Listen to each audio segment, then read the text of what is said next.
Hi friends, ಎಲ್ಲರೂ ರಾಹತ್ತಲ್ಲಿ ನಾನು ಕೂಡ ರಾಹತ್ತು. ಎಲ್ಲರಿಗೂ ಅಸ್ಸಲಾಮು ಅಲೈಕುಮ್. എൻ്റെ തിൻ്റെ സിമ്പിളായിട്ടുള്ള റെസിപ്പി എന്ന് വെച്ചാൽ ക്യാരറ്റ് ഇത് പിരിഞ്ഞാക്കാം.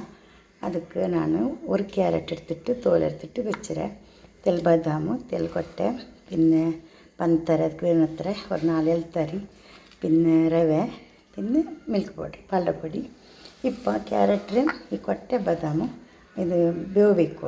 ചെറിയൊരു കുക്കർ എടുത്തിട്ട് പാൽ എടുക്കുക, തെല്ല് ചമ്മല തെല്ല് കൊട്ടയിടുക, ഇതിടുക ക്യാരറ്റ് പിന്നെ ബാദാം ഇടുക. ഇതിട്ടിട്ട് ഒരു 2-3 സീറ്റ് എടുക്കുക.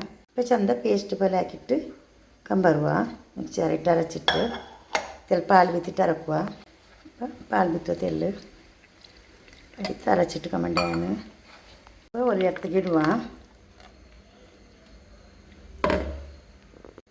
ഒട്ടൽ നെയ്യ് ഇടും ಇದಕ್ಕೆ. അപ്പോൾ മിൽക്ക് പൗഡറും ഏലത്തരി ഇത് ഇടുക. ഇട്ടിട്ട് മിക്സ് ആക്കുക ചന്ത പഞ്ചസാര ഇടുക. ഇട്ട് മിക്സ് ആക്കുക. ഇപ്പോൾ ഗ്യാസിൽ പാക്ക് വയ്ക്കുക. തെൽ പാക്കറ്റ്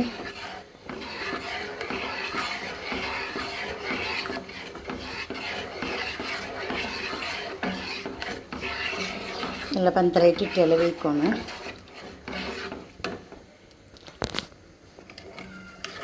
ಕೀರ ಹಾಕ್ರಂಗೆ ಇದೆ ಪಲ್ಲಿನಿ. ಫಸ್ಟಿಗೆಲ್ಲ ಬ್ಯಾಪಾಗಿಟ್ಟು ಅರಚಿತ್ತೆ ಬಿತ್ತವು. ಇದೇ ಪ್ರೊಸೀಜರು. ಪ್ಯಾಚ್ ಉಂಟು ಬಂತು.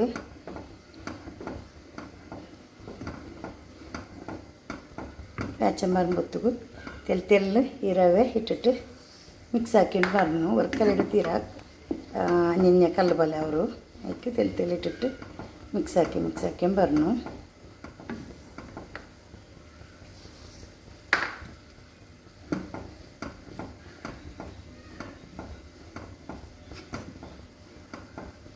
ಎಲ್ಲ ರವೆ ಇಟ್ಟಿಟ್ಟಾಯ್ತು. നല്ല പാക്കണിത് പാക്കറ്റ് ಪ್ಯಾಚಿಟ್ಟು ಗಟ್ಟಿಯಂಟು ಬಂದು ಬೆಂದುಂಟು ಬಂತು. ಇನ್ನೊತ್ತೆಲಿನಾರ ಬೆಂದಿಟ್ಟಲ್ಲ ಇಡು ಒತ್ತೆಲು ಮುತ್ತೆ ಅವನಿನ್ನ ಸೈಡಲ್ಲಿ ಇങ്ങനെ ಬಿಟ್ಟುಂಟು ಬಂದು ഇനി ആവുന്നു. സൈഡെല്ലാം ഇങ്ങനെ വിട്ടുകൊണ്ട് പറഞ്ഞിട്ട് എടുക്കുന്നു. ഗ്യാസ് ഓഫാക്കിയിട്ട് കീഴിൽ വെച്ചിരെ. ഇപ്പോൾ ഒരു പ്ലേറ്റിಗೆ ತೆಲ್ നെയ്യ് തോത്തി വെച്ചിരെ ಪ್ಲೇಟಿಗೆ ಇಡ್ರೆ. ഇപ്പോൾ ഒരു പ്ಲೇಟಿಗೆ ಬೀತಿಟ್ಟು ಮೇಲ್ಗಲ್ತೆಲ್ಲ ദ്രാക്ഷ എല്ലാം വെച്ച് ಬಿಟ್ರೆ പിന്നെ ഇതിൽ കട്ടാക്കുക. ഇല്ലെങ്കിൽ എന്താക്കും വെച്ചാൽ ചെറിയ പ്ലേറ്റ് കിട്ടണോ കൂടെ അത് കിട്ടിട്ട് സെറ്റാക്കിയിട്ട് വെച്ചെങ്കും ഒരു പ്ലേറ്റ് കൊടുക്കുക വരും. ഇപ്പം ഞാൻ പീസാക്കുന്നുണ്ടല്ലേ കട്ടിങ്ങിനത് ചപ്പയാണ്, നല്ല ചപ്പയാണ്. നമുക്ക് പിരിഞ്ഞ് റെഡി ആയിത്ത്. ഇന്ന് ചെറിയ പീസാക്കാം. നമുക്ക് പിരിഞ്ഞ് റെഡി ആയിത്ത്. പീസ് ആക്കിയിട്ട് ഞങ്ങൾക്ക് അങ്ങനത്തെ പീസ് ഏപ്പിനെങ്കിൽ എടുക്കുക പീസാക്കാം. വീഡിയോ ഇഷ്ടമായി വീഡിയോ ലൈക്ക് ആക്കി. വീട്ടിൽ ഫാമിലി ഫ്രണ്ട്സുകളൊക്കെ അടുത്ത് അങ്ങനെ നോക്കി ലൈക്ക് ആക്കിയിട്ട്. Thank you. ടേക്ക് കേർ. അസ്സലാമു അലൈക്കും.